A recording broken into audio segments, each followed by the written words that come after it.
நிகழ்ச்சி நடைபெற்ற இடத்தில் கூட்ட நெரிசலால் காயமடைந்தும் சோர்வினால் மயக்கமடைந்தும் மக்கள் உதவி கோருவதை கவனித்து காவல்துறையினர் மருத்துவமனை ஆம்புலன்ஸுக்கு தகவல் அனுப்பி வரவழைத்திருக்கிறார்கள். இவ்வாறு கூட்ட நெரிசல் ஏற்பட்ட போது அவர்களை காப்பாற்றத்தான் ஆம்புலன்ஸ் வந்ததை தவிர நெரிசல் ஏற்படுவதற்கு முன்பு எந்த ஆம்புலன்ஸும் வரவில்லை.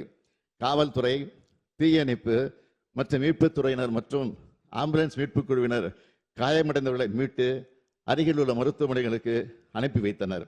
மீட்பு பணிகளில் முழுவீச்சு நடைபெற்றுக் கொண்டிருக்கும் போது தவேக கட்சியினர் 2 ஆம்புலன்ஸ் ஓட்டுநர்களை தாக்கி ஆம்புலன்ஸ் வாகனத்தை சேதப்படுத்தி இருக்கிறார்கள். இதனால் மீட்பு பணிகள் தடைப்பட்டன. இது தொடர்பாக கரூர் நகர காவல் நிலையத்தில் 2 வழக்குகள் பதிவு செய்யப்பட்டு விசாரணை நடந்து வருகிறது. சம்பந்தப்பட்ட நபர் கரூர் நீதித்துறை நடுவர் முன்பு சரணடைந்திருக்கிறார்.